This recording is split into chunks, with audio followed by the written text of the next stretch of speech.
All right, good afternoon, everyone. It's 4 p.m. on Sunday, March 22nd, 2026. You're watching Co-op for Two.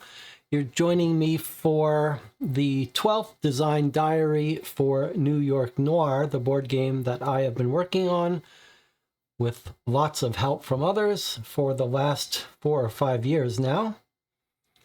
And you know the drill here. I've got a set of slides to go through, probably take us an hour or so. I'm happy to take as many questions as you guys can come up with, chat about whatever, but feel free to write your questions in the chat, and I'll occasionally address any lingering questions while I stay on target. And then at the end, I'm happy to stick around for as much time as needed. All right, let's check in with the chat, make sure everything is okay, make sure everyone can hear me. I have to say, I really do look forward to these sessions, not just because this whole project is sort of fueled by having some encouragement, but also because it helps keep us on schedule, on deadline, and keeps us honest about where we are here. Okay, I can see we've got a small little group, but an important group because we've got a bunch of the people who have been working on the project recently here. We're going to see some of their work as we go. All right, let's see if I can get this screen working here. All right, so here's a little overview of today's session. Quick recap of what happened last time. Then we'll look at some map rendering updates for the online tool and the printed atlas, and some additional improvements there, including some support for some other directory-based games. Then we'll talk about Logan's building art and Daria Crystal's work on park art. We'll look at Adam Hall's new box art version and evolution of the box art as we go. And I'll focus on where we still need some volunteer work. We'll give an updated timeline and then do the normal where you can learn more. Oh, and Annie Dino is here too. Okay, so just a little recap. Last Design Diary was February 7th, and I've decided we're going to switch over now. Normally, I do a little Design Diary update every 3 or 4 months. I've decided that since we're at the home stretch here, we're sort of doubling down, trying to get everything done as fast as possible, that we're going to do once a month Design Diary updates. Now, I know some of you are sick of these.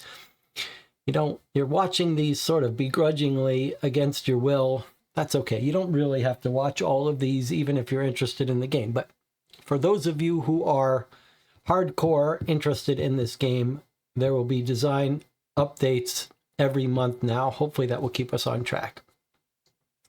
So last month, I focused on the completely new rewrite of all the online map and search tools. So if you're more curious about that, you can see last month and some updates. I gave a full update of the cases that are in progress and updates to the New York Noir website, including a wiki and all this other stuff. I won't be talking about any of that again today.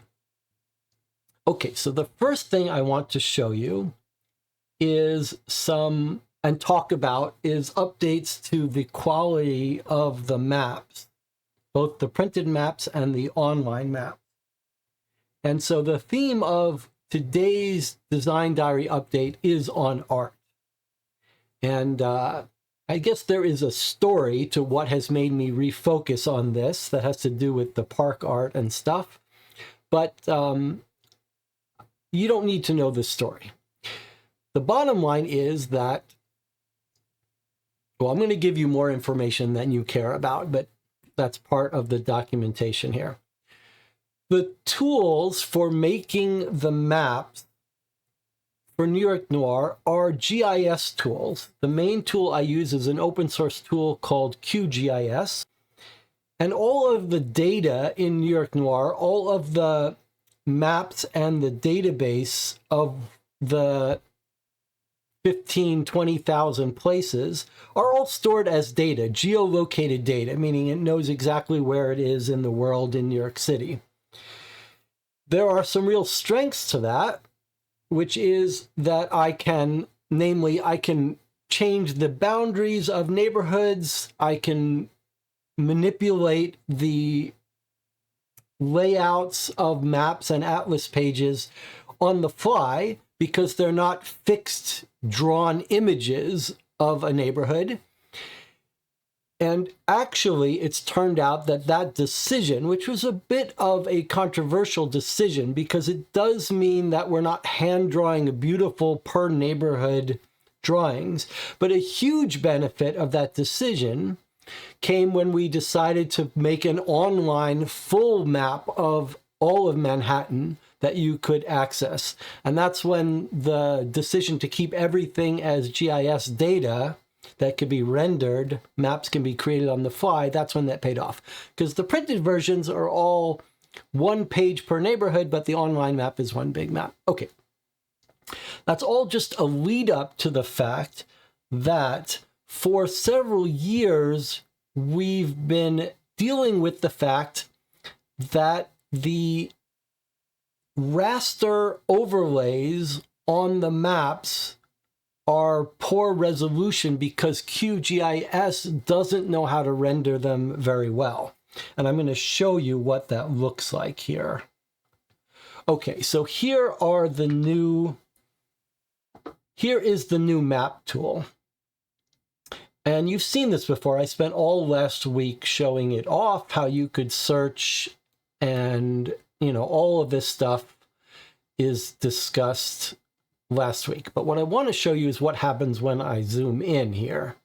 So let me just zoom in here somewhere here. Okay, so now you'll see when I zoom in what we're looking at. And this is not just on the online version. The printed maps have this look too. It's very pixely, and especially the borders around letters look weird. And so in the printed version, if you're looking at it at a distance, it looks fine. But when you start to really look, well, don't look at that part, that's for later. If you start to really look at the printed atlases, this is what they look like, these artifacts. And these artifacts have to do with QGIS not rendering this raster bitmap overlay of all the buildings that Logan has illustrated, hundreds of them, 600 or more. And so I've always known that at some point this is going to need to be addressed because Logan has done beautiful work creating all these real historical buildings. And it's just a shame that they look so blurry and pixely. So what I finally ended up doing, the ideal way to fix this problem would be to fix the code in QGIS.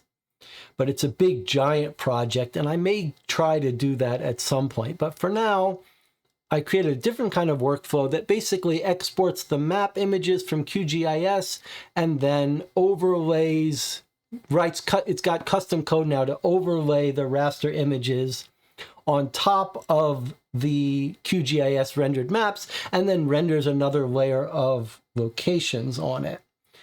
And now that's what we're going to look at through the online tool. So I'm going to go and select the beta of the new data.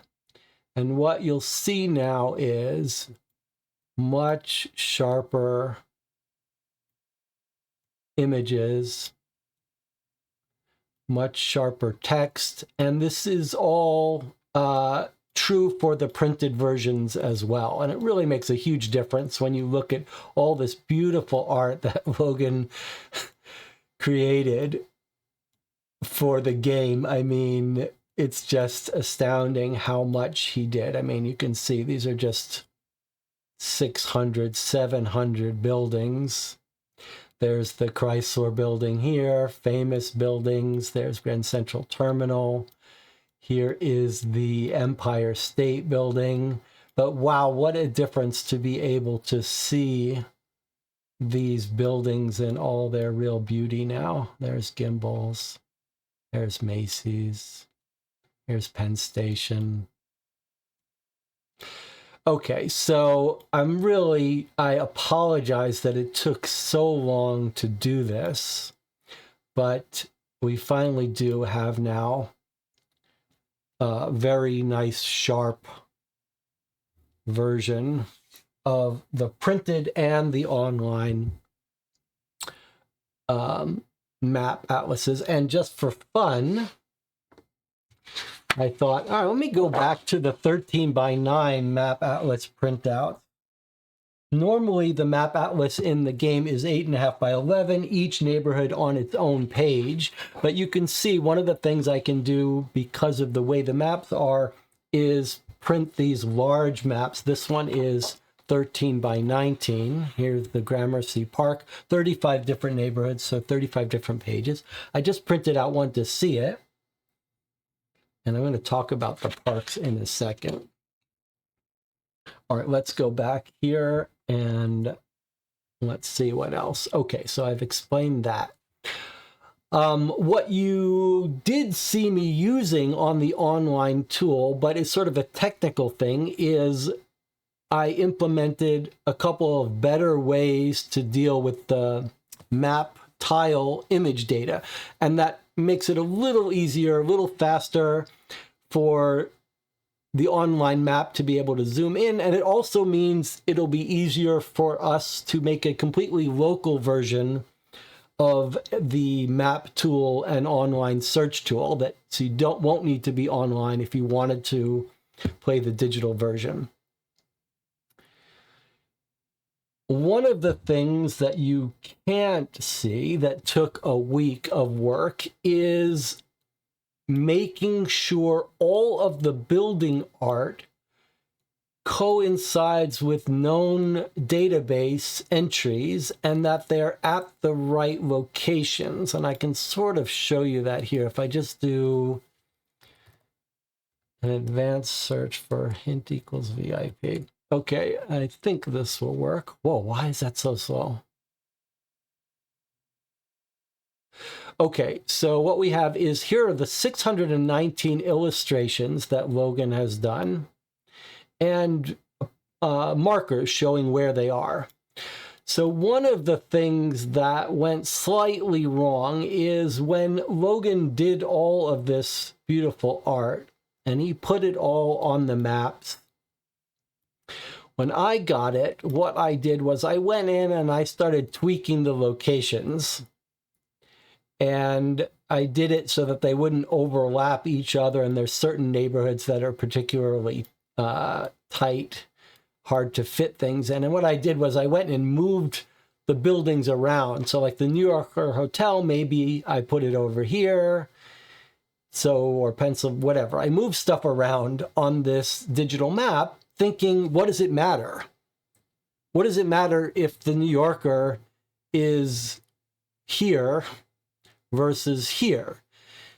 In the printed version, which is what this whole game is supposed to be about, there's no sense of geography within a block. It's just like, here are all the places, here are all the places in this block.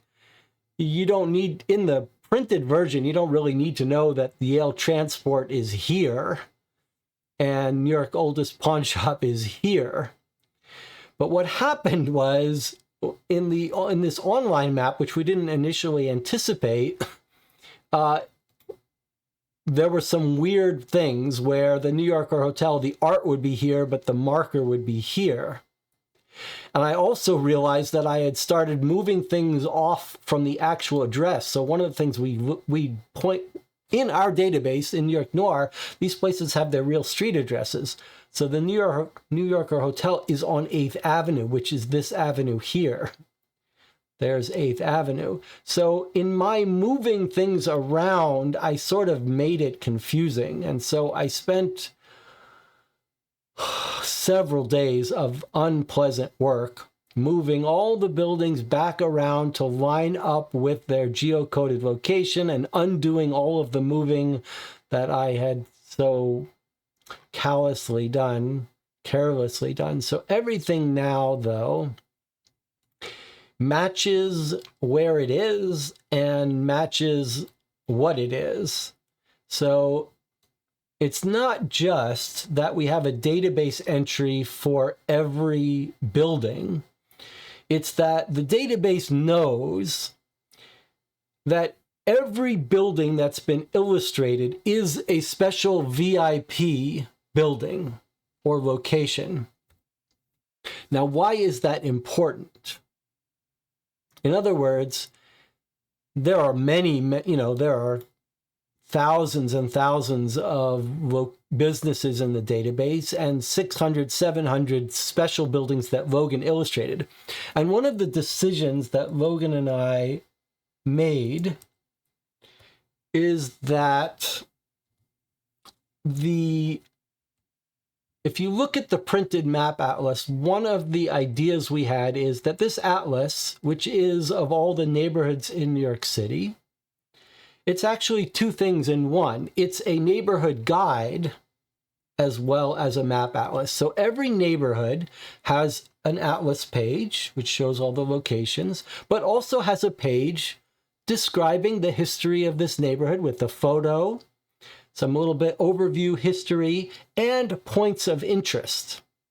Initially, these points of interest were just places that you would find in a tourist guide made up. But what we decided to do was double down on Logan's illustrations. So now the points of interest are exactly the buildings that have been illustrated. So that's the other reason why I had to work so hard to make sure that the system knows every building that's been drawn, what it is, where it is, and what it corresponds to, so that we can generate these points of interest for every neighborhood. And you've seen this. I've gone over it before, but I'm pretty proud of it.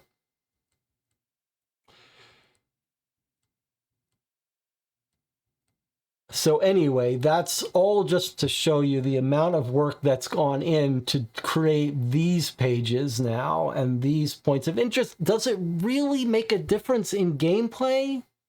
Not really. But that's the story of this project. We're sort of going to insane lengths for reasons no one understands. However, the one last point I want to make about this is, let me see, can I skip ahead? Yeah, okay. So here's the last point, then I'm going to double back for a second. So Logan has finally finished all the building art. We've got a couple of touch-ups, but it's a mammoth project driven by Logan's focus. I mean, I don't know if anyone else would have had the stamina to do that, to do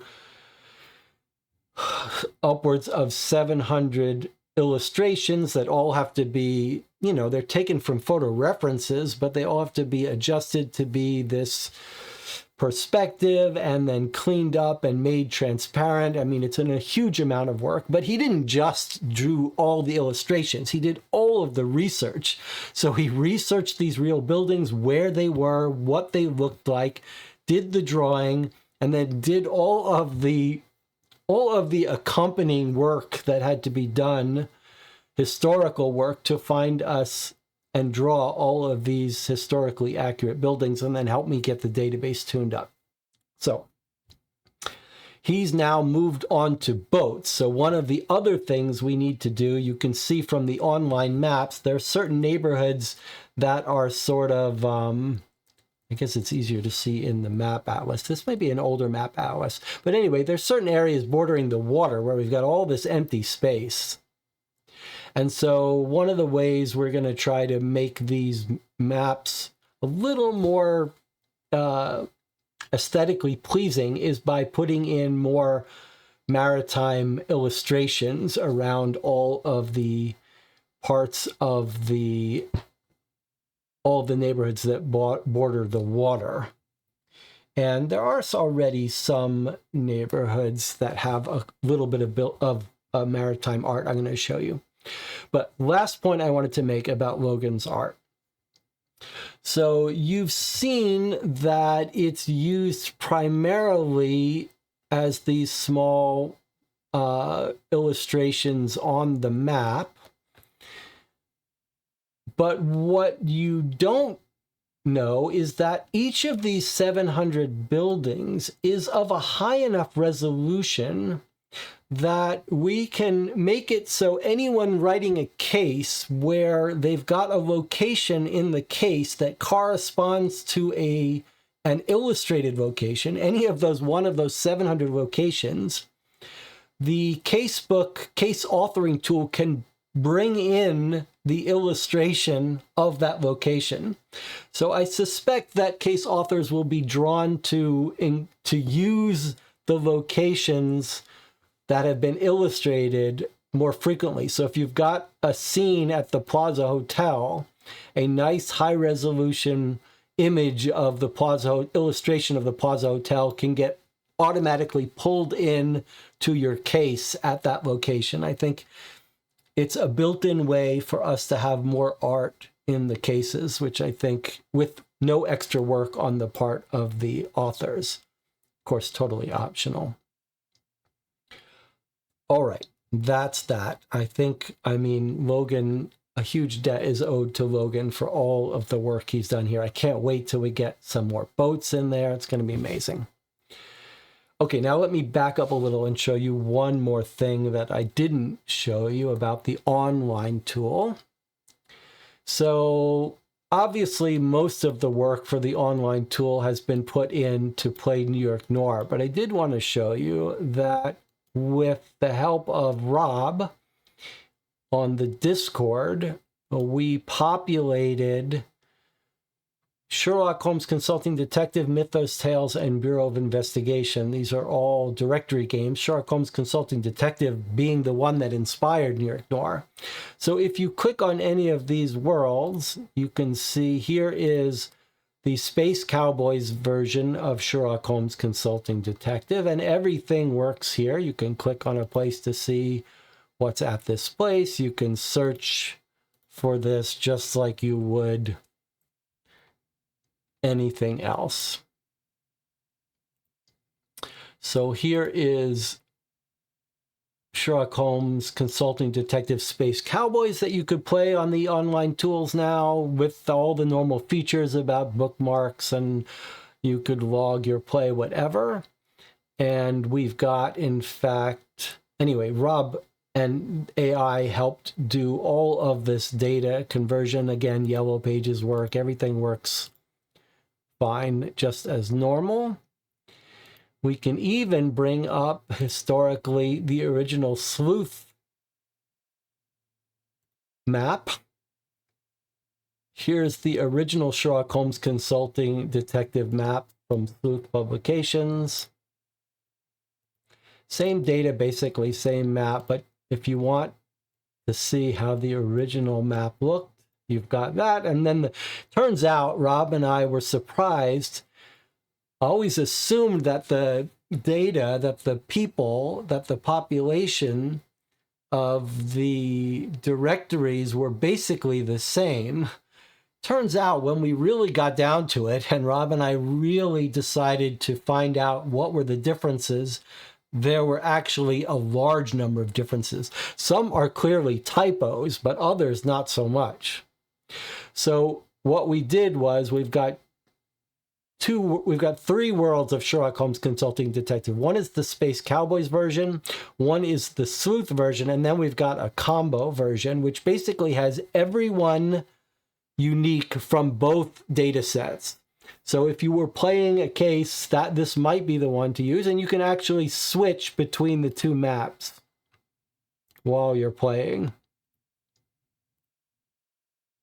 You can see how the maps are basically identical, but the actual data is not. let's take a look quickly at Mythos Tales. Mythos Tales was a supernatural H.P. Lovecraft game inspired by Sherlock Holmes Consulting Detective, and this was the one that took some real effort getting all of these places in here. Let's see, for example, if we go to hotels, there's hotels. Much smaller data sets, Mythos Tales and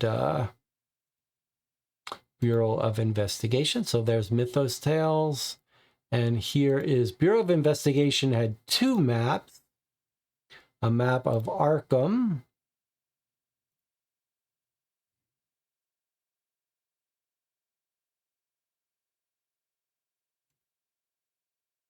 Again, same stuff here. Bookstores in Arkham. And a map of Boston. So anyway, if you own these games, but you want to be able to play them with someone and use the online search tools are very useful if you get really lost, for example. But most of us who play these games prefer to play it on paper. This was just too good to pass up. All right, so now we've got support, and maybe we'll end up adding support for a couple more directory games like Ellery Queen and Gumshoe. Maybe something else. I don't know. We'll have to decide later. Okay, but I did want to show you that. All right, what's next? Okay, we looked at Logan's building art and moving to boats. Did I show you the areas of boats where they already are? It's kind of useful to see what they add to it. I mean, they do add quite a bit. And you could imagine that there'll be cases where you go to this dock and learn about this boat. You could make a case involving boats. We haven't decided whether we should put some numbers on some of these boats, but I guess it doesn't really matter. The point is, we've got some sample boats here, but there's going to be maritime boats and docks illustrated all over the waterline. I think it'll be fun, and it'll be useful for cases. Okay. What was that? All right, I should take a break and talk to the chat for a second and catch up.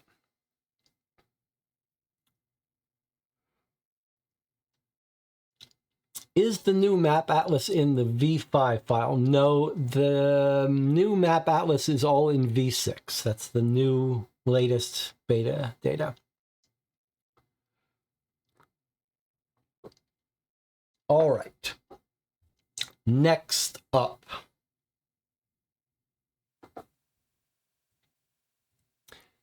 This was just the boats that I'd already showed you. Okay, this is probably the most exciting thing today, and the most exciting thing for me. And I say that because this was the project that has been the longest outstanding thing that we've needed, and in my view, was a critical need for the game.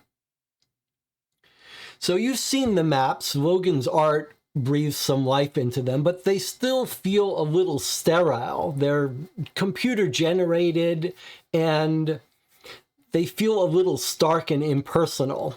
And my thought was that the parks are going to play a critical role in making the maps feel more human, more real, more like real places, add color, and also make the neighborhoods feel a little different.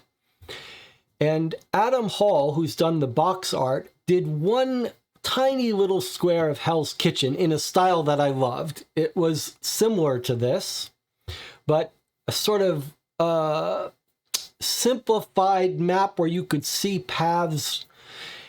And we've been basically waiting for years to find someone who had the skill and the willingness and the disposition that would be willing to do this. And I feared we were never going to find anyone who could do it. It's a tall order, and there are a lot of parks, fictional and real. What you're looking at here are some real parks and the real drawn layout of these parks. And Daria Crystal visited us on the Discord and said, I might be interested in trying it a little bit. And then she came back with this, which just blew everyone away. And almost too good to hope. I mean, this is just, it's not just the artistic skill to do this, but these are done in Photoshop and they have to be done in a specific way in specific files. And they are beautiful. And so Daria is sort of researching what Mount Morris Park looks like. And then you can see she's come up with this illustration. So you can see these paths and then a couple of like items. These look like water fountains here. Here's Washington Square Park, which is where I grew up, near Washington Square Park. And so if we go and look at the online map, I've put them in. You can see how they go in. So if we go, maybe we'll go down here to Washington Square Park. So here's Washington Square Park. I mean, it's just gorgeous. It fits in perfectly on the maps. It does everything I hoped. It really creates a much more real feeling. And you could even imagine, like if you were writing a case, the part that's, it's not just that we've got this map, but you could even imagine writing a case and being like, this guy entered Washington Square from the south and ran straight through, fell in the fountain, you know, or a scene in a park where someone's hiding behind the trees. Like you could absolutely imagine writers of cases being inspired by this art to write a case. And look, much of these cases get played where the maps are optional. But occasionally you play one of these cases and your mind visualizes it, right? This whole game, this whole kind of game, genre of game, is like listening to a radio show. Your mind imagines things, and you're tracking someone as they go down the street, and you like to look at this map and be like, okay, they made a left, maybe they went into the subway. And here we have maps, we have parks, park art that really, I think, creates a playground for the imagination. And I think it's going to make a huge difference to the feel of working with these maps. It'll make neighborhoods more recognizable. You'll remember that this is what this park looked like. I think it'll be easier. They add color into a map that's otherwise pretty, you know, solid colors. They're the areas that are colorful in addition to Central Park. And then here we have Mount Morris is up here in Harlem somewhere. Here's Thomas Jefferson Park. So the idea that the different parks will look differently. There'll be some gardens with different color schemes. Maybe it'll help you distinguish some neighborhoods from each other. But it's really cannot be overstated how much the park art, park and garden greenery blocks, I think are going to make a difference to these maps. And Daria is in the chat with us right now. So still a lot of greenery. It's daunting. Battery Park all the way on the south tip, but some of these parks are very memorable, real parks that have very different feels and looks, and I think there's still problems for us to solve, but I could not be happier. Okay. Next up, well, let me check in with the chat before we start talking about Adam Hall's box art. Who designed Central Park? The Central Park drawing is one of the original drawings from the original commissioning of Central Park. One thing we have to decide is whether to replace that or not. Now that I've got the rendering better, higher resolution, I think the park as is a little more appealing. And maybe we might keep it, but maybe we could tweak the colors a little bit to make it fit in a little bit more with the others and not make it stand out. But I'm not opposed to keeping this just as is. So this was the original drawing of the real. Now that we can see it at higher resolution, it's not bad. But Central Park is its own neighborhood. It's its own little personality. Big giant. You can see how giant it is in the scheme of Manhattan. So I don't know if we'll redraw this or keep this exactly as it is. Daria should replace Central Park. Okay, well, Rob is showing his colors here. We're going to get back to that. We're going to get back to Rob in a second when we look at the box art. Do you have a drive file with all the drawings? Eventually, especially with Logan's drawings, and Logan has drawn lots of other drawings of portraits of people, the idea will be to make most of this available for authors who want to put stuff in their case as well. Same thing with the parks as with Logan's building. If you make a scene in a park, you might be able to just pull up that park image and embed that in the case with very little effort. All right, let's move on to the next topic, which is box art. So you can see I've got a box in front of me for New York Noir, a beautiful box.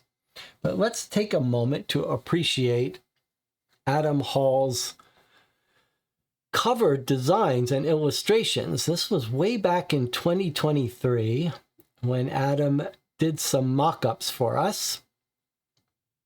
Different designs, and these were the two that really, this was the one that really spoke to me. This speaks to me, this detective looking at a scene I loved, and I think this one came out of that.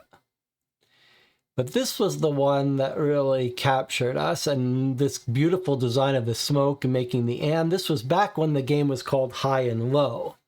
Now, eventually, we decided to change the name from High and Low, which is my Akira Kurosawa film noir movie that I love the most. But here was the original inspiration. And then let's see. So here was the next set. And that's actually what you're looking at is what was used for the cover that I have, the box I have in front of me right here, which I love.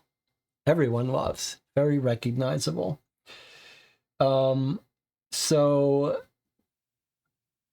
And then we've got these sides. So this was the last, this was, well, okay, here are the sides here, and then here was a slight, well, look at this one. Okay, so this one, he's got a cigarette, and you can see what Adam came up with since we don't have high and low.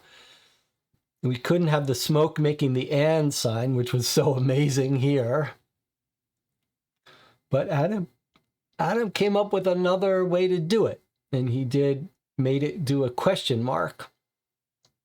And then we decided, okay, we need our detective to be a little more eccentric, a little more inspired by Sherlock Holmes. So here's a version where now he's smoking his briar pipe. I love it. We played around with new tagline on the front. We played around with this offset color thing to make it look a little more retro. Colors that we took, I think we took these colors.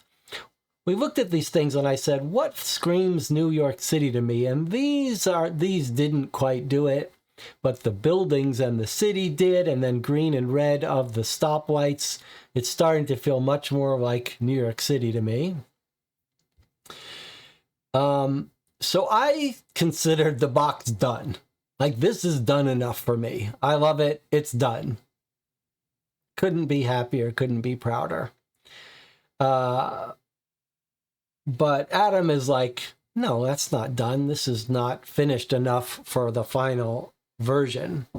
And so now I'm going to show you the final version that Adam has prepared.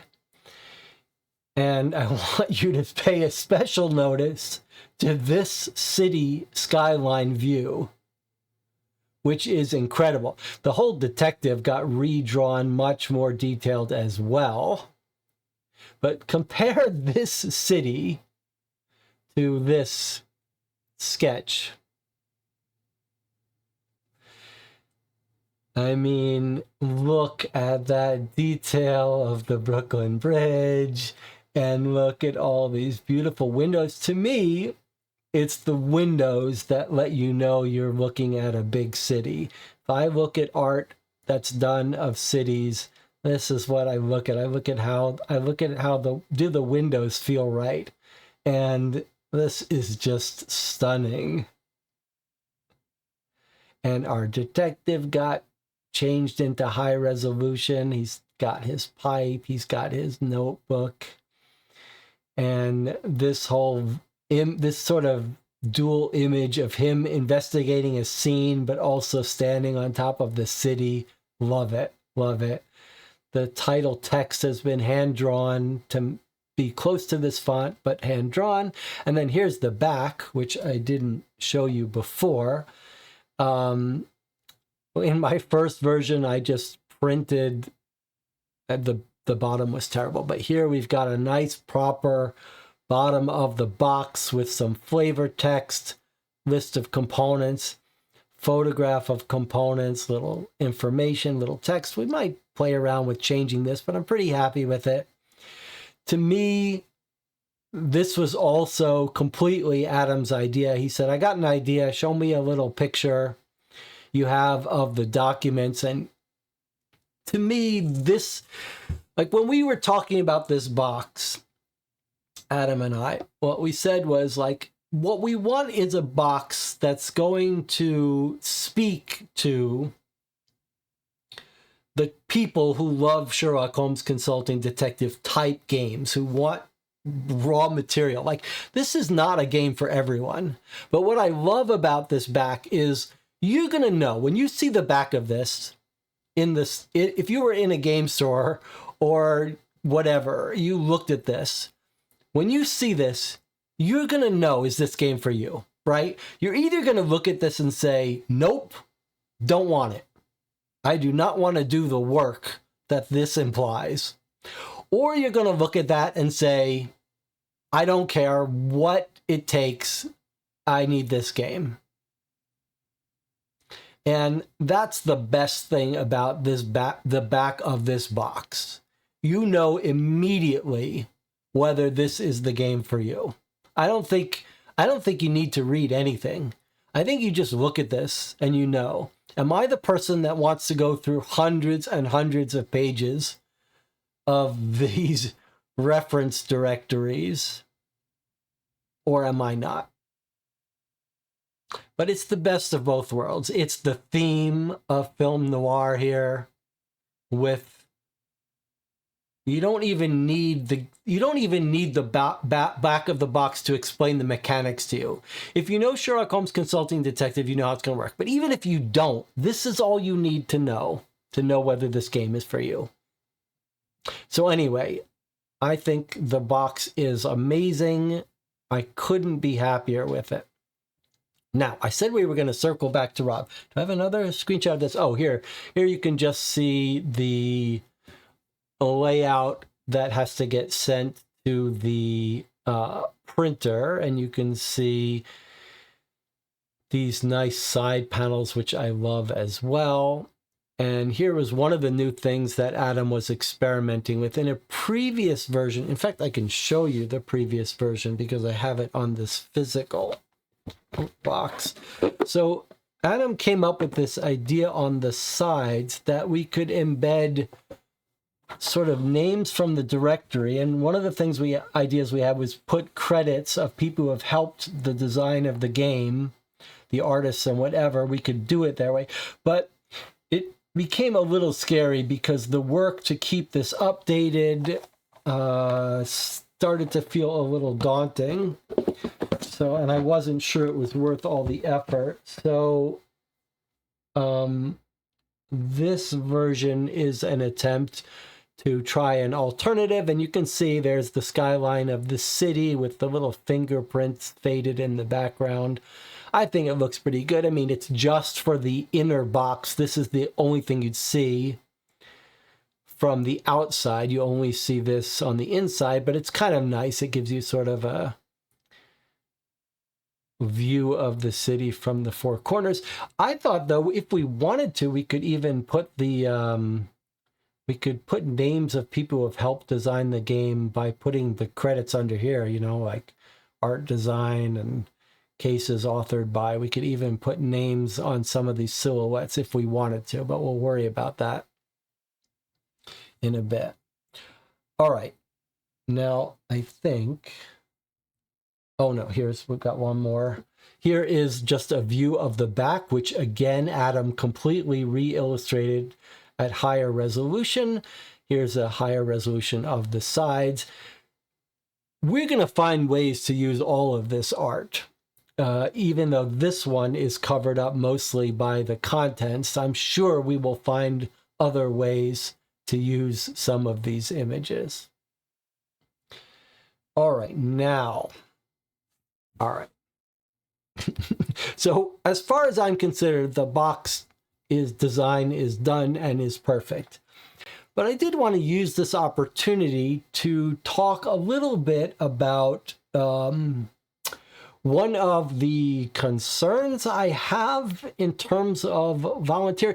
This has been a learning experience for me. I like to think of myself as a good collaborator, but you know, there's what you think and then what the stats, what the numbers show. And in reality, it's not so easy to collaborate without things going off the rails. This project is a nonprofit project. We're just doing this to produce it and in the hopes that people can create good stories that we can play. But still, there's the nature of a game that's done with volunteer work means that, you know, it has to be rewarding work. It has to have some satisfaction.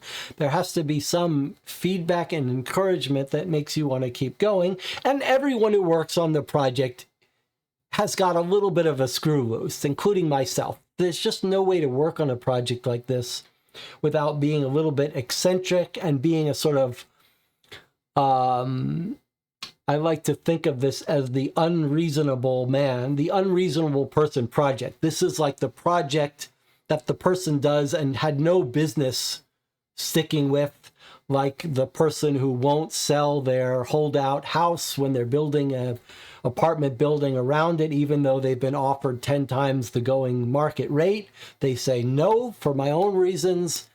I want to keep this house. I'm not going to sell it. Anyway, all those things. It's all just a way of leading up to the fact that I'm a little wary of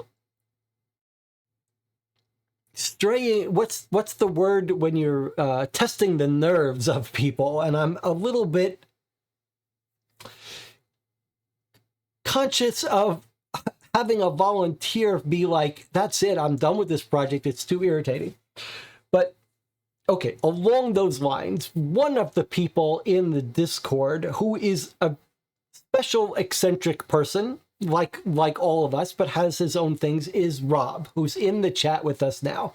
Now, Rob is an odd character who's very skilled at a bunch of stuff. He's sort of our resident AI art expert in the channel, but Rob has done some very cool stuff, helped out people creating official looking documents for things.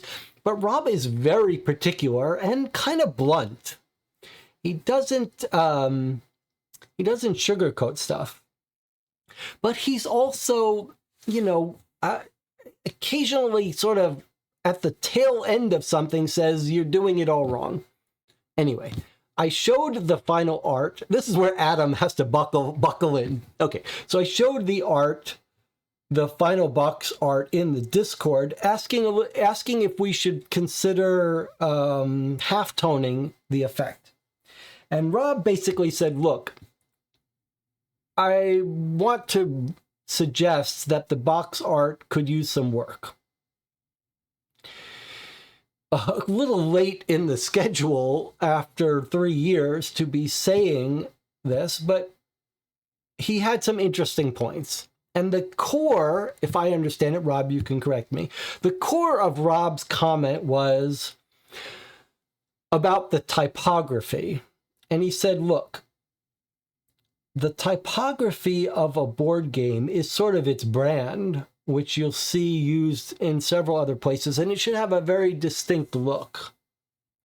And I guess what he was reacting to is mostly the font here, not feeling unique enough. And it is a font. We did find a font that felt like Noir New York City, and I like the color scheme. Anyway, so Rob went and mocked up with some AI a couple of samples. Now, these are not meant to be replacements, but samples.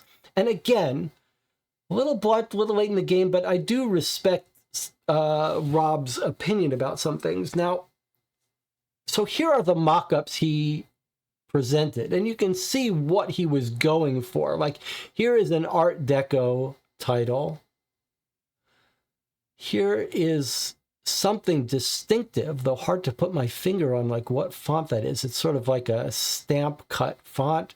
And then here we have a kind of font which actually, this sort of rounded thing is seen in some New York, not in the 30s, but it is reminiscent of New York City sort of advertising copy. And then here's another attempt to make a distinctive typography.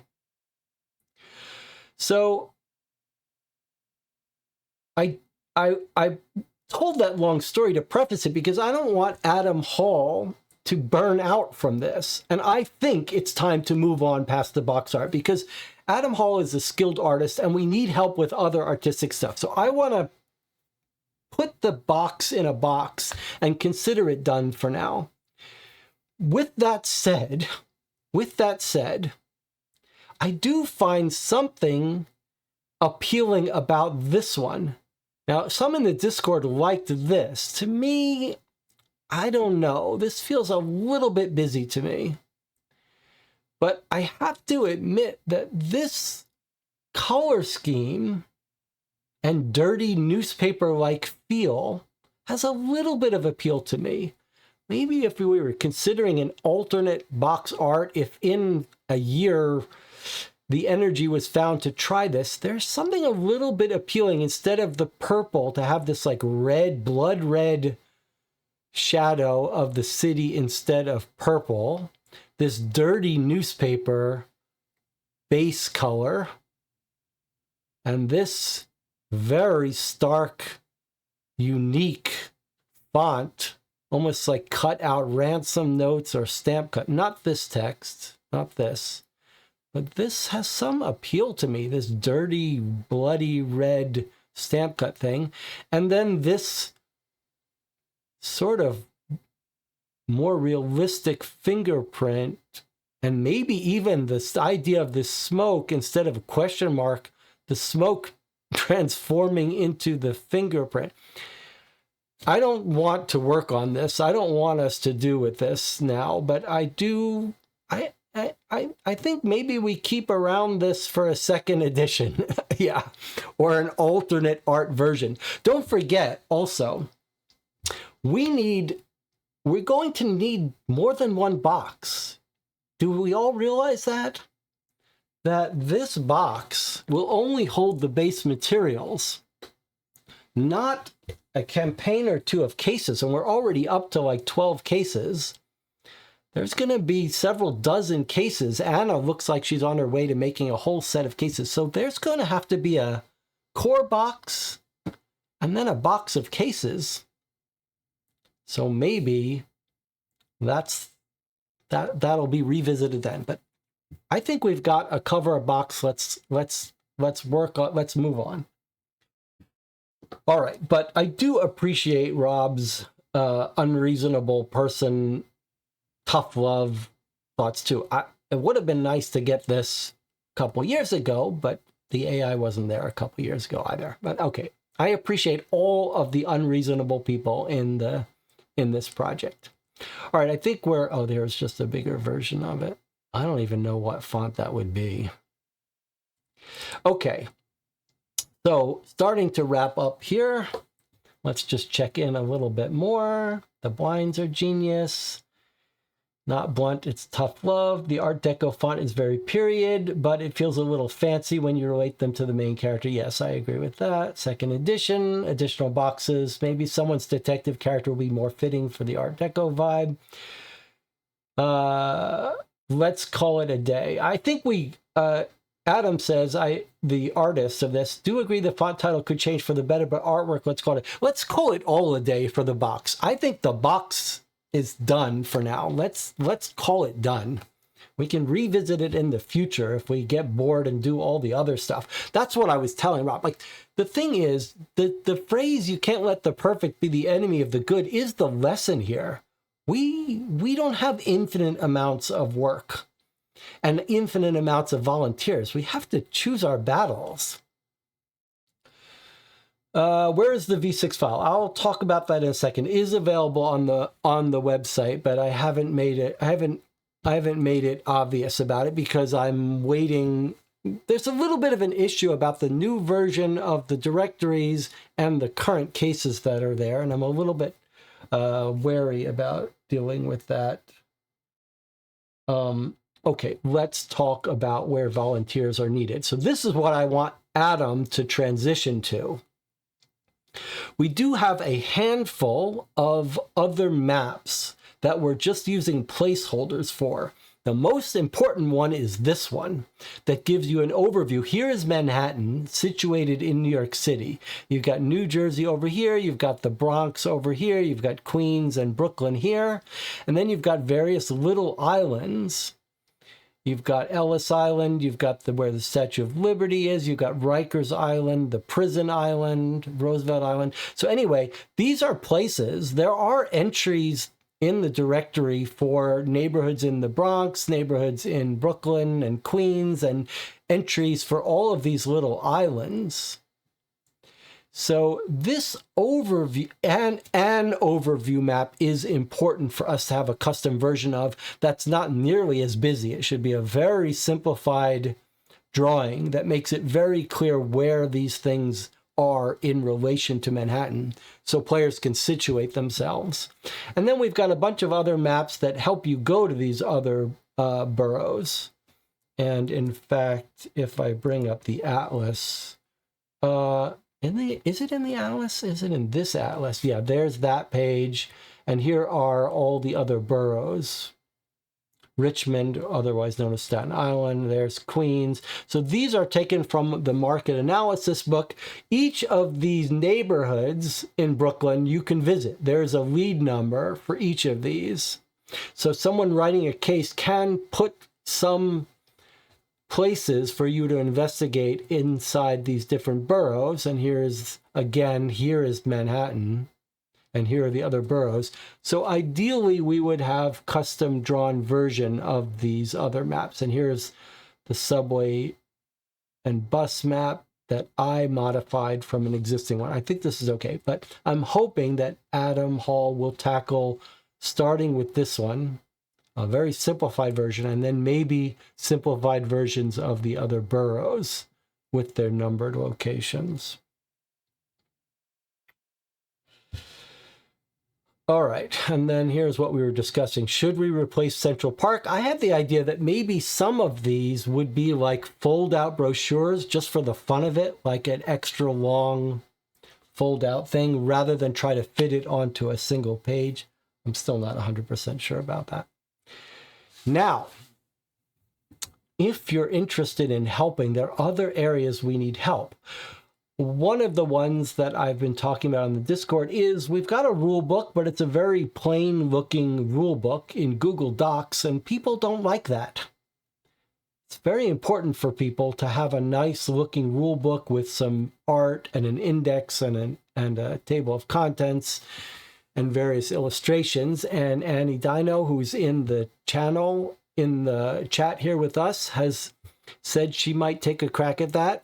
Adam Hall, who did the box art, has voiced a willingness to do some random various artwork that could be put in the rule book. So there's that. We could use people making more yellow page ads. It's a whole big project. I created several dozen extra ones, but I still think we could use more.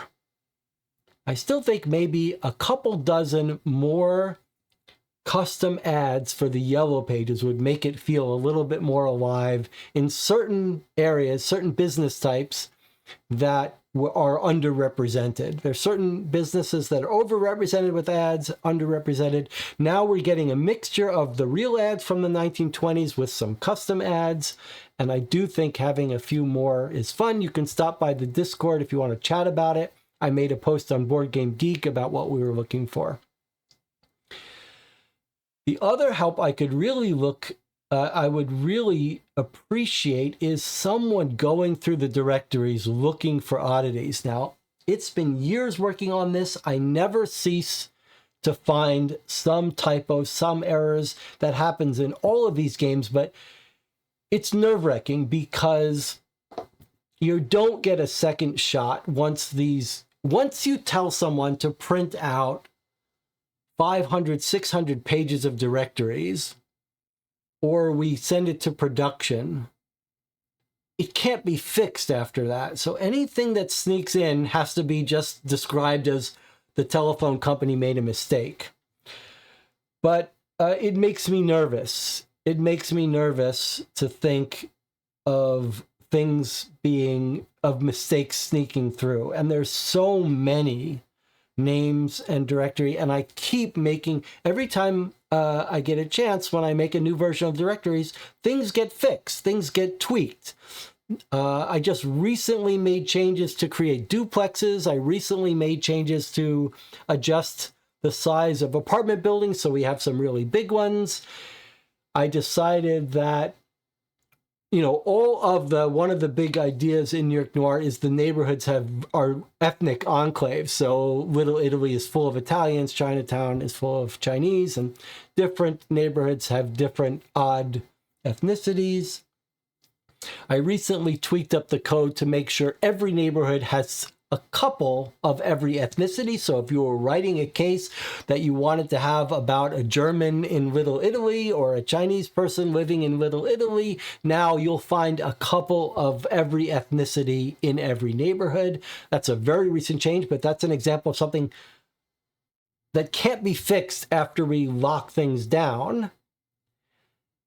And the other side of that coin is the authors who are writing cases are really getting sick of me changing the directories. They want it locked down. I have a whole process to ensure that if you write a case, all the places carry over to the new, but it's a hassle for everyone. So the sooner I can lock down all of the directories, the better.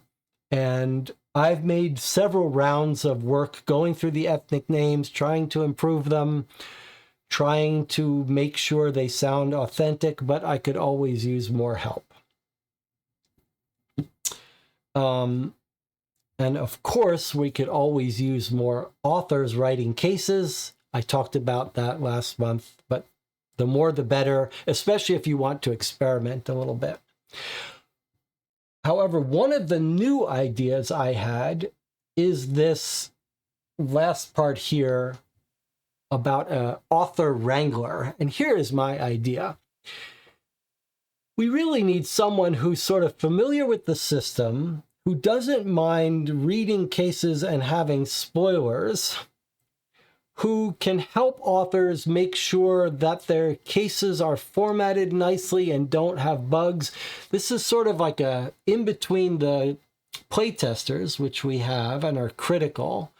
But for example, Martinez Conradi, who is an amazing author of fan-made cases for Sherlock Holmes, has written several cases for New York Noir. But I think he needs a little bit of help making sure that the cases now work with the new version of version 6. Make sure that there's some extra like sample text that isn't still in the case PDF. Just various things to help the authors get their cases polished up. It's something that I would normally do, but I'm afraid to do it because I want to play the cases online, so I'm afraid to get any spoilers. So we really could need someone that's sort of a liaison with the case authors that could wrangle them up, make sure they dot their T's, dot their I's, cross their T's, and get their cases formatted, and just make sure all the cases have a sort of consistent, they have a cover, they have all that stuff. All that stuff. It would help if you were a little bit familiar with the casebook language that I wrote to format all this stuff. But anyway, if that sounds like something that might appeal to you, let me know. We also need to get the business cards illustrated. So for the dozen or so people in my canon world of my campaign, we need business cards. And then going forward, for other authors that want to create their own worlds, like Anna has a world where she's got recurring characters. We want to have business cards for each of these contexts that the player is meant to visit during each play. And here are some samples that were made by Eric 1984, who did some amazing ones for Sherlock Holmes, but it can't do the rest of them for New York Noir. So we have to find someone who's comfortable figuring out a system for these. They don't all have to look the same, but having them look like they're from a consistent set would be nice. And then here are some AI versions that we were experimenting with. I don't want to spend too long talking about AI art and AI coding. I spent a good half hour at the last design diary talking about the amazing progress of the AI coding. I am not opposed to AI art in general. I completely understand why people are freaked out about it, and it is a little scary, but it's a train that can't be stopped anymore. Having said that, I do think it's important that the core materials for New York Noir, the box, the buildings, the core stuff should really be all human suffering to make that art. But business cards, I could be talked into, especially because anything where you might want to do that even for future cases and have some sort of consistency.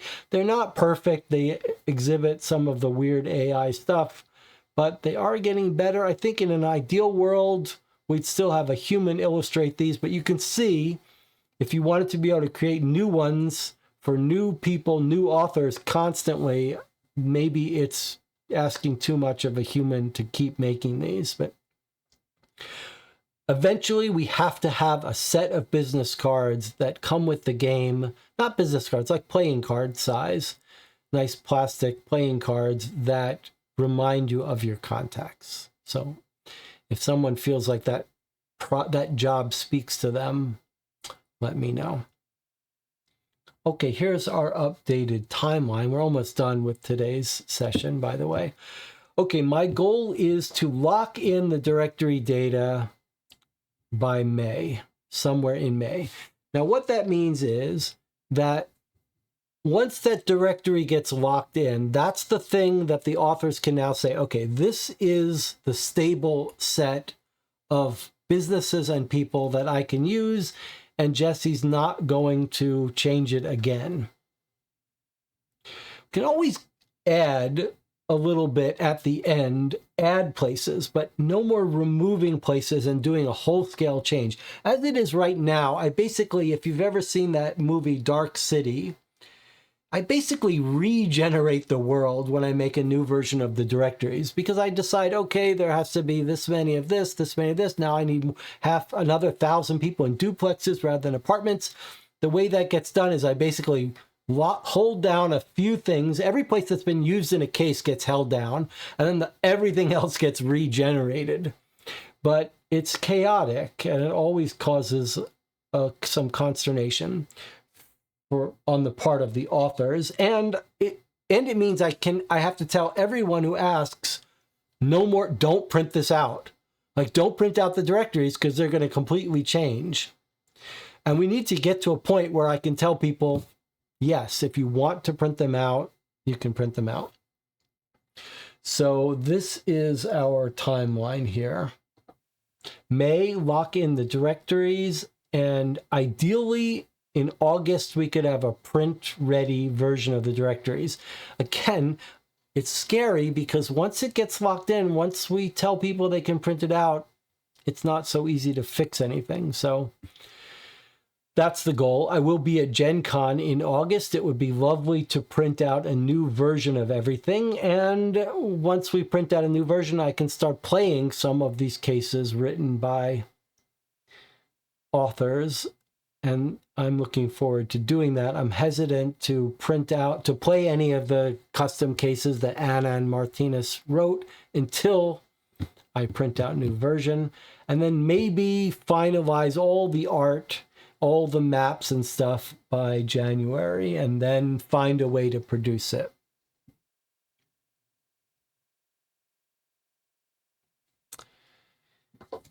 How do you correct the directory data names? I mean, if you don't know how a name is supposed to be written. Okay, that's a good point. The proofreading, you just have to be looking for names that look wrong, that look clearly wrong. Now, I have special directories that you can look at so you can see what ethnicity the name should be. But there's a whole complicated system for the generation of fictional places and people. Sometimes at a certain proportion, it takes an ethnic last name and sticks on a Americanized first name. And there are certain portions that people work near where they live. And there's female and male last names for certain ethnicities. Those get spelled differently. But really, what we're looking for in terms of proofreading is just to go through the directory and look for things that seem broken, like a clear typo or a clear weird character or a spacing that got forgotten. So we're just looking for things that jump out and look wrong. Why did you remove all the name data from the drive? All right, nothing's been removed. It just gets moved around constantly. All right, let's see. Is there anything else? Okay, here are my normal slides. Where to participate. There is a Board Game Geek page for New York Noir. Please go. You can subscribe to the game page. You can click that little heart to favorite it, which is great. It puts you, both of those things make it easier for me to reach out with announcements. There is a Discord for the Co-op for Two YouTube channel and a whole bunch of YouTube Co-op for Two Discord server, and there are channels devoted to New York Noir, playtesting channels, development channels, etc. You could email me directly. There is a Patreon for the YouTube channel, and huge thanks to those who are contributing to the Patreon of the channel, which also helps the New York Noir project. I will be at Gen Con in August of this year if you want to meet up. I will be running at least one game of New York Noir, but I'm happy to meet up with anyone who wants to chat about New York Noir, writing cases, whatever. You can download and play a whole bunch of cases right now, maybe 6 or 7, 3 that I wrote, 3 that Anna wrote, 3 that Martinez wrote. Lux is just polishing up a case ready to play. Rocky, Water. So there's a whole bunch of cases that you can play without printing anything out. The online map and search tools make it very easy to play a case without having to print anything. There's the demo case that I suggest you start with because it's short, simple, and teaches you the rules. Teaches you how to write a case too, if you're curious about writing a case. Everything is available at newyorknoir.org. And lastly, just to remind me to thank everyone for being here today and for all your encouragement. And it is no exaggeration to say that this project is really fueled by the encouragement from people who are just interested in this project and want to see it succeed and want to play this game. Without that, I'm not sure this project ever gets done. So thank you. And now we can go to any questions, comments, etc. Okay, Penguin is desperate to hear about where are the files. Where are the files? Okay, they're on the website. They're on newyorknoir.org. If you go to download, you'll see a whole bunch of download links. I believe the V6 files are available for download on that download page. If they're not, I will edit that page soon, in the next day or so, to make it clear that they're available.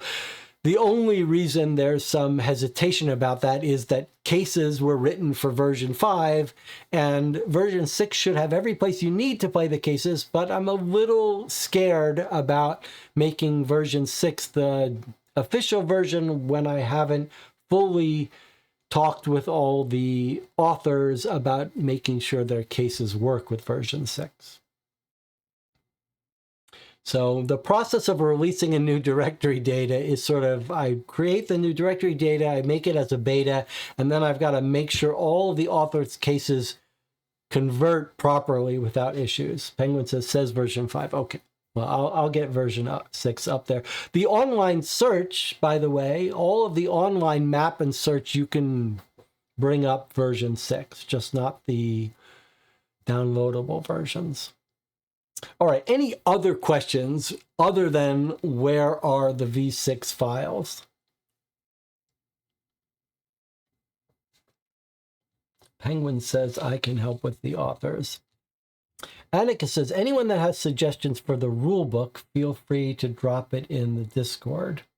We do have a very fun group to chat with on the Discord, and it is enjoyable. So you could come by the Discord, just hang out, give feedback, cheer us on as we work on the project.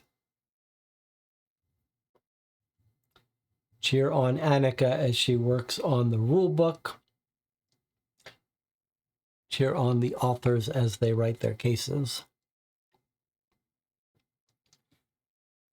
What else? Surely we can think of something else to talk about here. Questions, suggestions. If you've got other ideas for ways we can improve the game, you've got half a year, and then it's locked in. But there's a whole criminal history directory that no one has used in a case yet. Lux and I were talking about writing a case for it. I am desperate to get back to writing cases. I've got an idea for a case that uses the criminal history directory, but I also want to write some supernatural dark horror cases that are like R-rated, scary, Cthulhu, Lovecraftian, cult cases. Will the project be released as open source? Yes, it will. Yes, the whole idea here is that anyone should be able to use this material and write their cases and download all of the materials and print it out yourself. But there's so much to print out that we are going to try to find a way to get a produced, printed version that people can purchase, but not for profit. But we'll have to figure out how to do it. The costs are hugely affected by the size of the print run. So in an ideal world, we would have something like a pre-order or Kickstarter where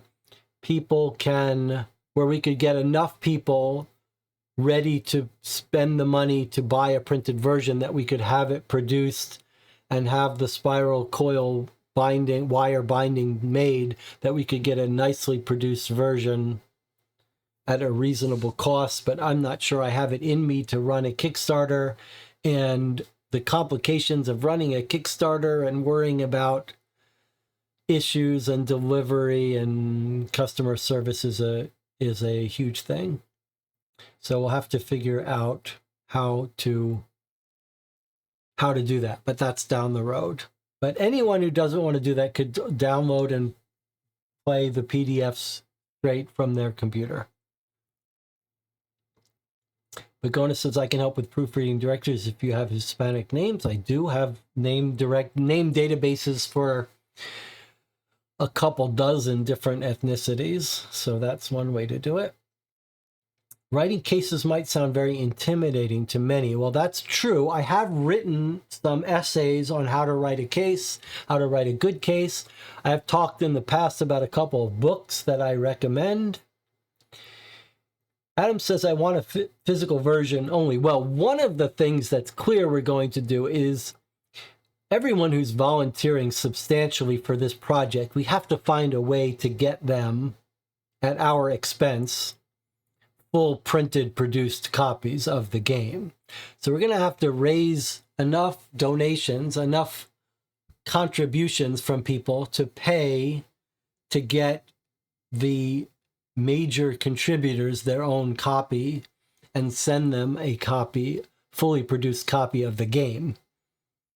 And that's going to run into the thousands of dollars. So we're going to have to raise some money to pay for that. But it seems only fair that that's the least that the project can do, is make sure that the serious volunteers get a free printed copy.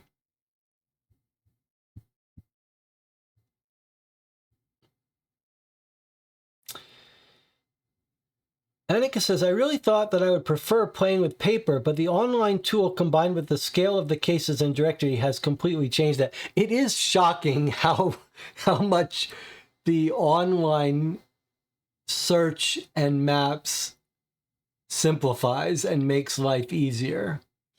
So it's almost a little bit of a shame, but there'll still be people who prefer playing on paper. But I'm happy that the online tools work well enough to be a viable replacement. Certainly for playtesting they are.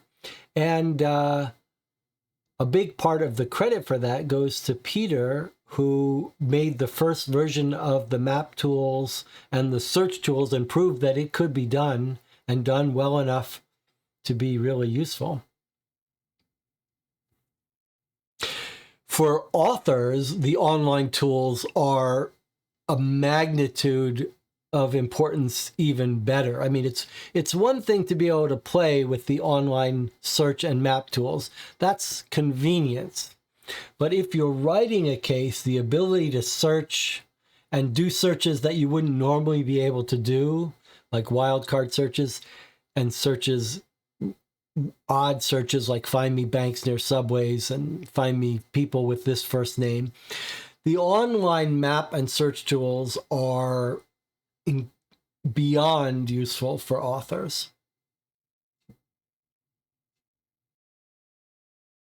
So that has turned out to be a real win.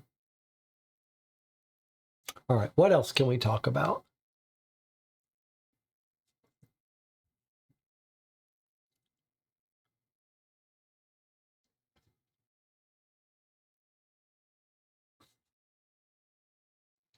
I think I can imagine playing online too. I think probably the way to do it might be to have to, as a player, I think having a core set printed out is useful, but I could even imagine using the online search and maps. But I think I'd probably print the cases in PDF, print the PDFs of each case so that I could write my notes on it.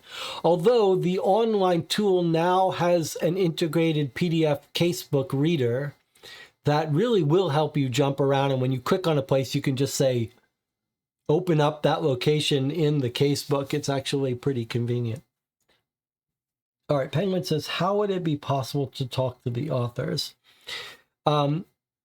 If you come into the Discord for the Co-op for Two Discord server. There's a link on this YouTube page. You'll see that there are some New York Noir channels where one of them is called Case Authors. That's where the authors tend to hang out.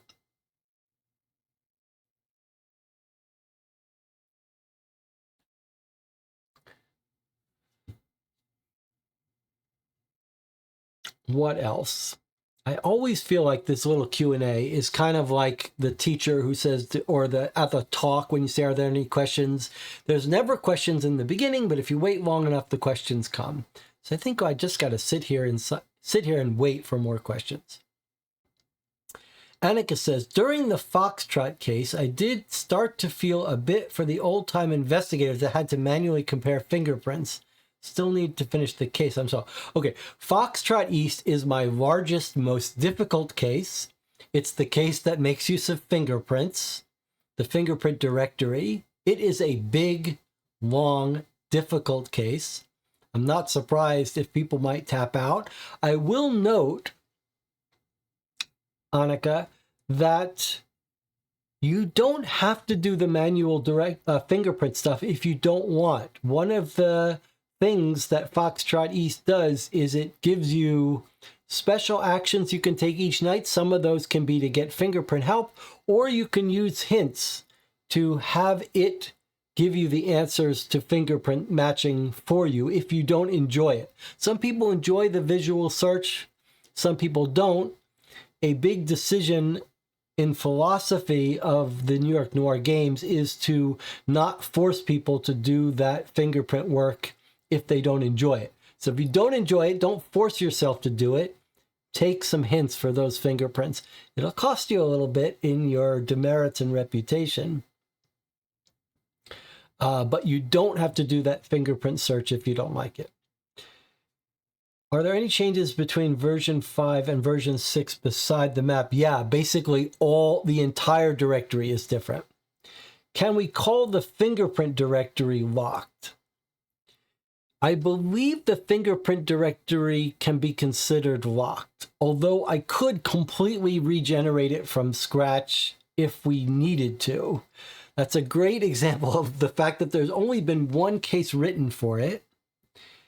And I am the only person who has come up with the theory of using the fingerprint directory for cases. And there's some interesting things going on in that fingerprint directory in terms of different proportions of fingerprints. There's certain fingerprints that are not officially in the fingerprint directory, but can be used in cases if you want to have someone's fingerprints that aren't in the system.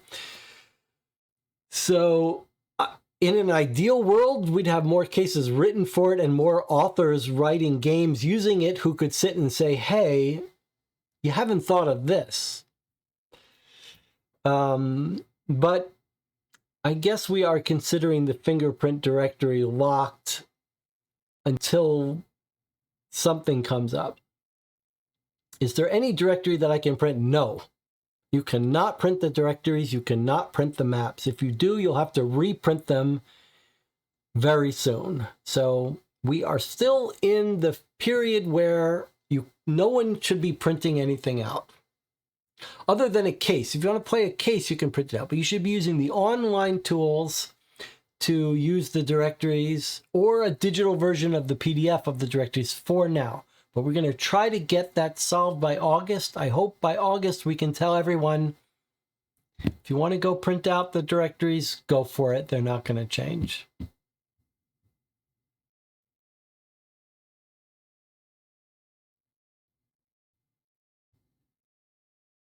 Now is also the time, start stocking up on toner cartridges. Yeah, really.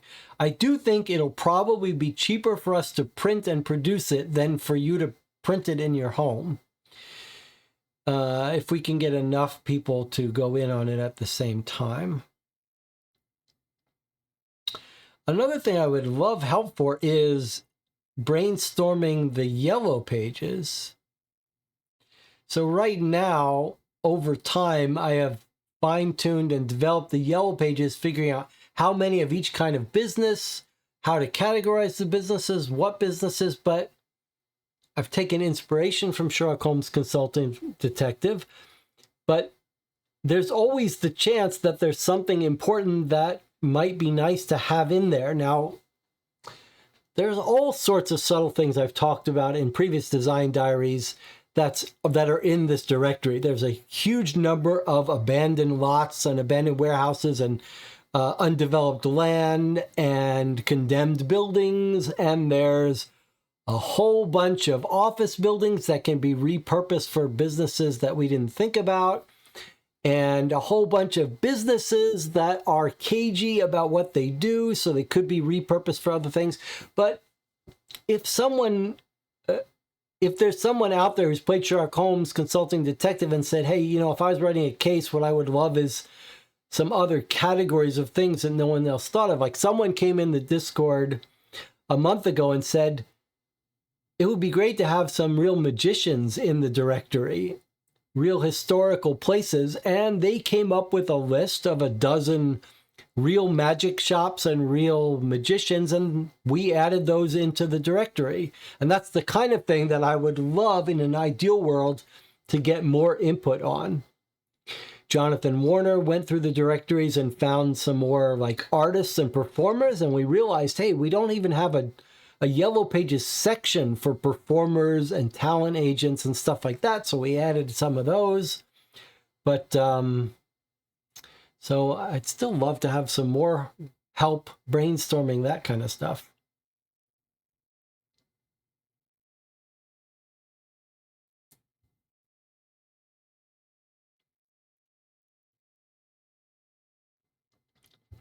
Foxtrot East case, only a handful, less than 5 people have ever tried to play that case. I'd love some more feedback about that, but I really want to write some more cases. I'm itching to start writing some more cases. In May, they'll be locked for printing. I'm hoping that, here's what I'm hoping. I'm hoping that by May, we can informally say the directories are locked in, and then have a month or two to really make sure that they're locked in. Like, lock them in May, and then make sure no one finds anything that needs to be fixed. And then in August, we can give the green light and basically in August say hands off. They cannot be touched after that. All right, but let's move on from that subject. Other questions, other issues.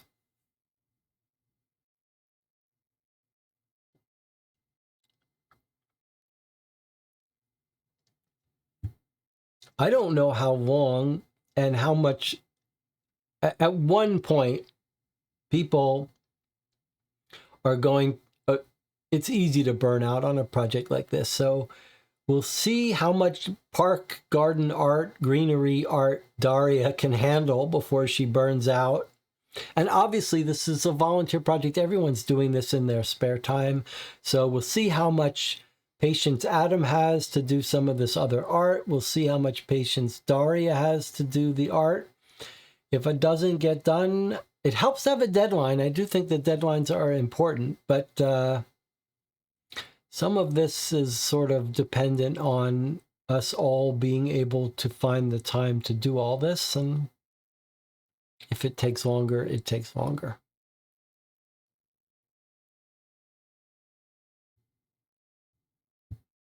What I will say is this. By May, August, I will print out a new set of directories so that I can play the cases that are building up for us to play in the channel. We can always use more playtesters. We can always use more case authors. And I know it's uncharted territory for most of us, but if you have a little voice at the back of your head telling you you're interested in writing a mystery case, give it a try. You'll figure it out. Adam says deadlines are needed or it just drags with endless noodling. That is absolutely true. Begona says, any authors show interest in supernatural cases, as you mentioned. Martinez has already written a case that has a little bit of supernatural element. I don't think it's dark, but he has created his own system of magic. I forget what it's called, lexicographic magic or something. So I'm very curious to see what he's done there. But I don't think anyone has written. I want to write some Lovecraftian, dark, madness, scary cases in a different setting, not with my normal detective, but with someone else.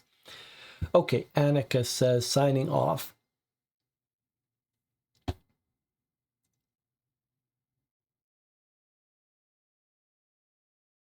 I guess I should sign off too soon, but I feel like I should stick around to sort of get some of you who are sitting there thinking, should I ask this question? Should I not? You should ask it. Do you have a deadline in mind for the map? Daria is asking. Parks and other art. Well, I don't. I feel like we don't know how long it's going to take, but it's it's basically down to Daria now. Logan has finished his buildings, but it's taken Logan a year or more to do the buildings. So when the parks get finished, it's possible we could have someone help with parks at some point after Daria figures out the system and all the different art components. However, with that said, the map art is in a different class of. It's much less stress in terms of locking things down. And that's because the map art doesn't affect the directories and the writing of cases and stories. That needs the directory to be locked down. But the truth is that you could even imagine that the game got produced, the directory's locked down, and you could imagine that other people make other versions of the atlases and the maps, some alternate versions, alternate art, or that it takes us another year to finish up the art. That won't affect the writing of cases. So that's actually a much lower stress problem. In some world, if it turned out that Daria tomorrow said, I'm done with this, I can't handle it anymore, it would just mean that the map atlas didn't get finalized and the map art won't get finalized for another year or two. But we could still lock down the directories and the cases could get written and the map art can follow.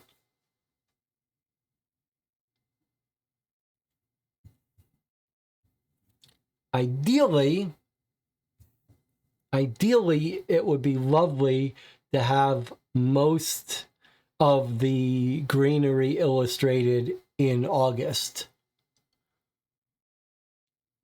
But again, Daria is doing this purely as volunteer. It's taken us 2 years to find Daria. So whatever she needs, however we can help and however long it takes.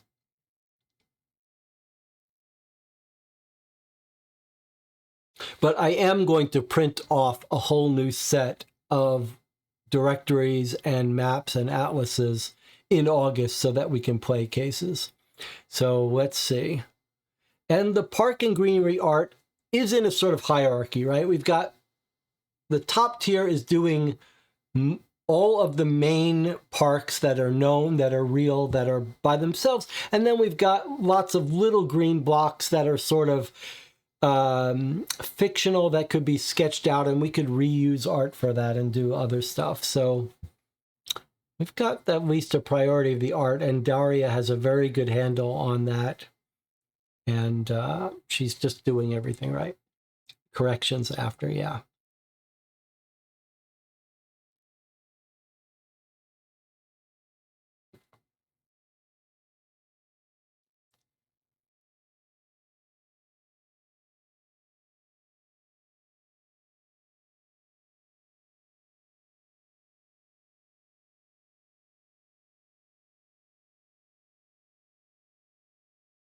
Maybe Daria can train a helper. Maybe we can find a helper that could do the small little parks. Daria says, I would love some park items to appear in the directory, fountains, monuments, like landmarks. Well, we have some, but Daria, we're still at the stage where any art you draw, especially for fictional places, if you want to create an element in a park and have it have a special entry in the directory, you absolutely can. There's still plenty of time now to add custom places.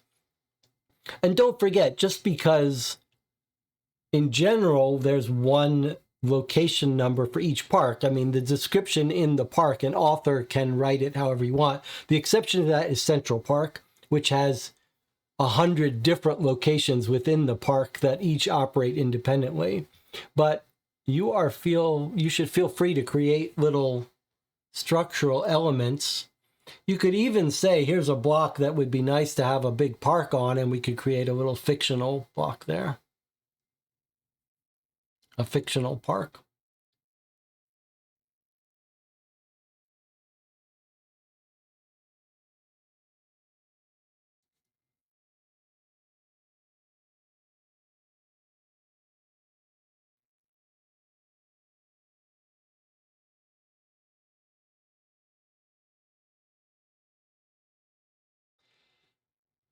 Let's make more greenery.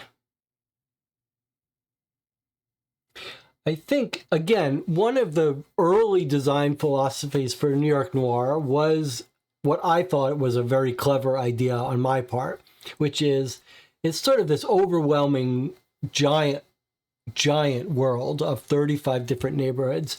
And my idea was to make each neighborhood like a small town, a little self-contained small town.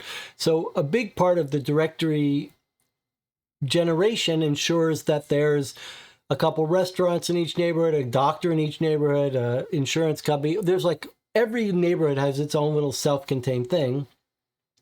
And so one of the things that's important is and each neighborhood should have a personality.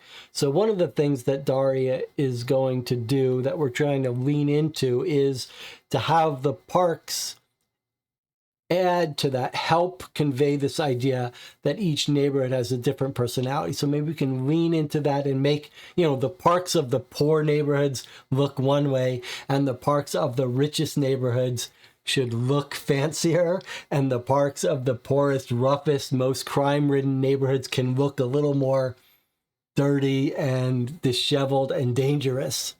So again, there's a huge amount of realism and real places in this system, but we can also take some liberties to try to accentuate the personalities of each neighborhood. So I sent Daria a little criminal index of the neighborhoods with the richest neighborhoods and the poorest neighborhoods, most dangerous neighborhoods. And that's yet one more little resource for authors that we are growing and growing now. There's tons of documents and little helper things for authors. Adam says, if this was on a store shelf in 2027, what would you guess the retail price would be? Yeah, I don't know. I mean, I think that I did look at some point into production costs, and we'll revisit it because we are absolutely going to find a place to get it produced.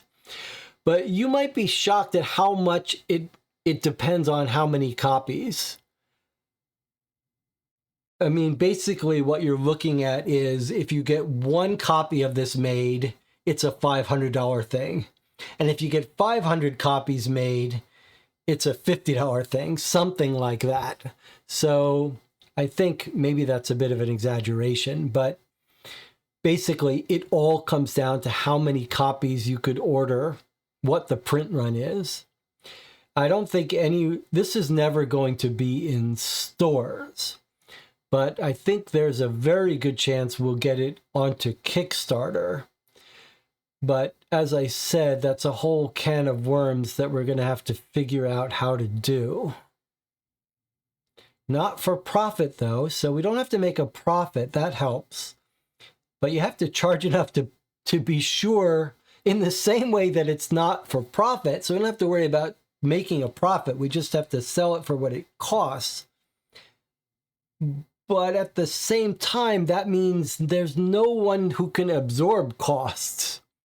So you really have to charge what it costs. You can't say it's going to cost $100 and then have it cost you $150 to make. There's no game company that could absorb that.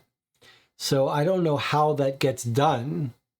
You sort of have to price in enough spare so that there's enough money to take care of the people who say, I never got my copy, or it arrived banged up, or whatever. So I really don't want to have to deal with that. But somehow we have to find a way. The easiest thing would be just find some place that produces it on demand and say, hey, you want a copy? Go order it on demand. That removes all of the risk. The problem is the cost for one-off print on demand for this thing, which is like 1,000 pages spiral bound, is just much too high. It's, costs $300, $400. The box, when I order the single box prototype, that single empty box cost me $100. This empty box costs $100.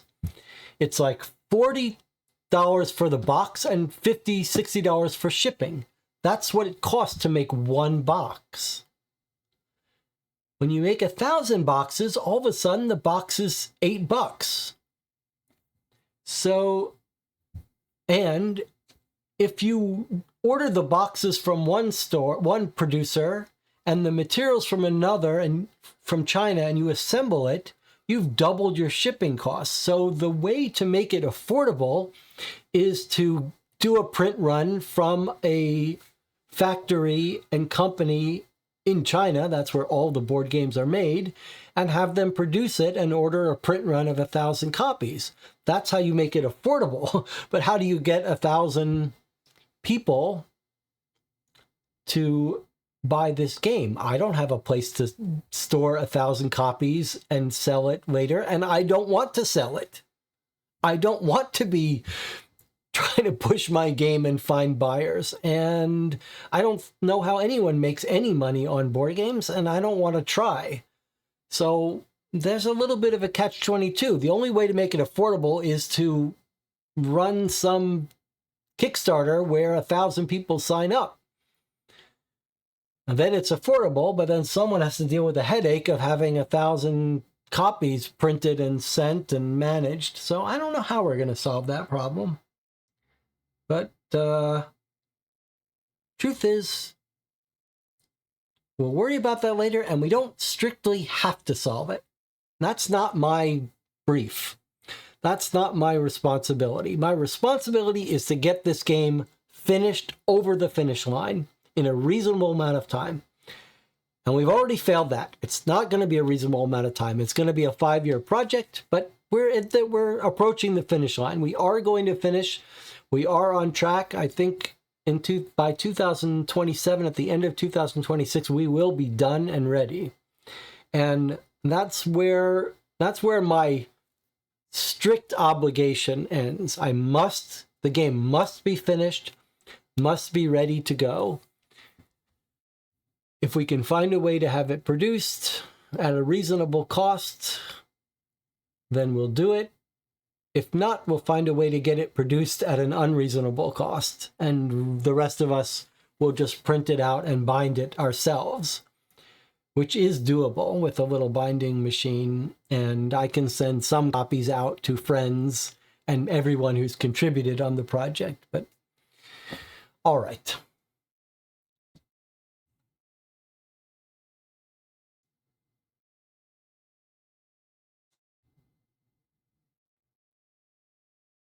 If it's open source, some third party could run the Kickstarter.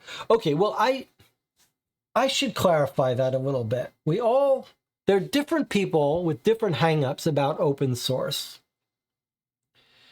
There are some people that are really free and don't have any hangups, and they're just like, I've written this software, I've written this program. I'm a coder, so my background is on programming and stuff. There's some people that are like, I've written this piece of software. I've spent 3 years on it. It's now open source, and I don't care if some company takes it and makes $1 million on it, just sells it. And then there are people like me that aren't quite as comfortable with that concept. And there are different open source licenses. So let me be clear when I say it's open source. It will be open source. What I mean is that all of the materials will be available for someone to download, print out, play, write cases for. If you write a case, that you own that case. I'm not trying to own anyone else's case. Everyone who's volunteering for this project, creating art, it's going to need to be, the rights to use that art are going to have to be given to this project, but you also keep your art. You can do with it what you want. No, I don't need exclusive control, ownership over anything. However, I am not going to be comfortable with someone else selling this for a profit. So that's not going to be something that we allow. I'm not going to be in a position where all of our work gets produced in this, and then a company says, hey, we think we could sell this for a profit. We're just going to take all of this, box it up in a game, call it New York, Noir 2, and sell it for a profit. So that's not going to be possible. Sean says, I'm ready. Okay, so anyway, you'll be able to use it for personal use however you want, but you won't be able to sell it for a profit. So if something gets done where it gets produced, we'll have to keep some control over that. But as long as it can be done, I don't need to make a profit off it, and none of the volunteers expect to make any money off it. So if it can get produced at cost or at some small extra cost that the producer, if someone came and said, look, I'll run a Kickstarter and I'll handle the production and I just need permission to charge 10% over the costs, and that'll be the profit, that would be something we could agree to. Let them have the 10% profit for producing it and running the Kickstarter. That would be a reasonable compromise.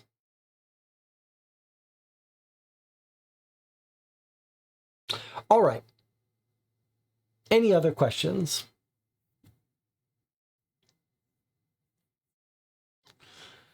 There will be another update at the end of April, early May, in about a month. I'm not sure what we'll talk about, but we'll try to force ourselves to do one of these design diaries every month, about every month, as we go forward for the rest of the year. That will help keep us on schedule. You can also look forward on this channel to some playthroughs of some of the author cases as soon as I get a new version of the directories printed out to play. Actually, I'll probably play a couple with the online tools just to give them a stress test. So hopefully soon we'll be ready to do that. Maybe ideally, in an ideal world, we'll start to have little meetups for New York Noir, either here locally in Champaign or maybe at Gen Con.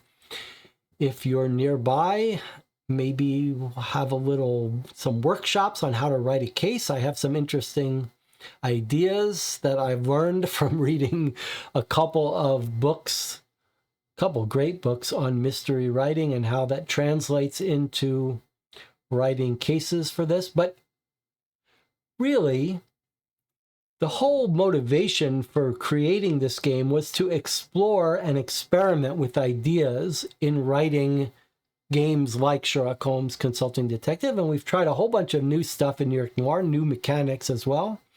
And I am very eager to see authors experiment with new ideas in creating these kinds of narrative fiction games. So I do hope, I know Lux, who's on the Discord, is experimenting with some new ideas. I'd love to see more people experiment with more ideas in storytelling and creating games that lean into what we think works in these kinds of games and what doesn't. So I do hope that we will create a rich enough world with enough support that authors feel like they can focus on the creative stuff. Anything else? Any other questions? I'm going to sit here for another 5 minutes. My thing says that, oh, I guess we're already at 6. My little clock here says we've been on the air for 1 hour and 55. So I'm going to sit here for another 5 minutes. Maybe we can draw out an extra question. I guess the downside of sitting here waiting for questions is some of you feel like you have an obligation to stick around to the end. So you're just sitting here thinking like, let's go. I want to move on with my life. Coffee is finished. We could talk about other stuff. Here's something to talk about. Does anyone have the Home Assistant? There's Amazon Alexa has a whole set of these devices, and Google has their own set of devices. You guys know what I'm talking about, right? Is the game ready yet? So you guys have, so we have a bunch of Alexa devices. Amazon, there's the Amazon Echo devices and everything. And we have a bunch of them in the house. And Amazon rolled out a little update called Amazon Alexa Plus. First of all, they're very stupid devices. It's crazy to me that we don't have good ChatGPT devices now, because ChatGPT is so good. So we're in the kitchen, and we asked Alexa something, and my wife and I were both in there, and she answered, and we both looked at each other like something has gone very wrong. We both looked at each other like, what's happening? Something terrible has happened. And what's terrible that happened is they gave this thing new voices. And the new voice tries to sound human. And it's got like some vocal fry, and it's got some weird, like, it's got weird stuff that's trying to make it sound human, and some extra emphasis on the little accentuations and stuff. And like, we hated it. We really hated it. We went in to try the different voices, and like, they're all, one is worse than the next. And I thought, am I losing my mind? And I went on Reddit. I was like, Reddit, Amazon new voice. And like all the posts are like, this is an abomination. How do I stop it? How do I go back? How do I turn this off? Like, everyone hated it. And it's the old uncanny valley effect. Like, it feels really uncomfortable to have this AI voice faking sounding human completely unnecessarily. And we had to roll back that Alexa Plus to go get the robot voice. And I was like, please go back to your robot voice. Go back to the normal robot voice. So we roll back the Alexa Plus. But go on YouTube. See if you can find the new voices. Like, I don't know who they think wants this. Not me.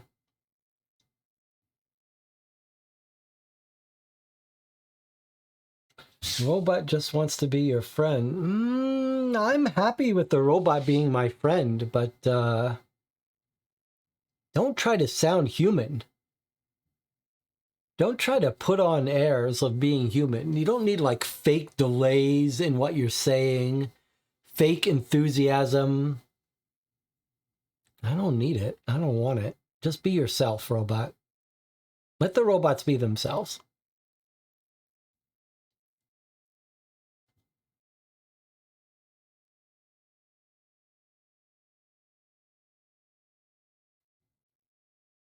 All right.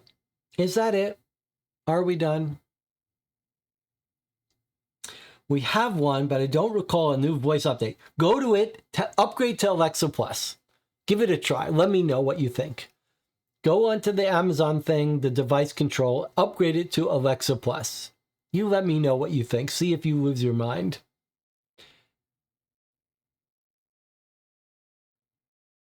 Adam says no. All right. Well, there'll be some AI cases for New York Noir sooner or later. We've got other plans for New York Noir. This is the base set. We've got other plans. The radio drama. Eventually we'll have TV. There's no reason not to use this world with some AI video and create little movies of cases. So we're just getting started here. Thank you for joining me. I'll see some of you this week when we figure out what games we want to play. Thank you to all the contributors to New York Noir. I really am looking forward to meeting some of you in person one day and playing cases that some of you out there write. I'll see you next time.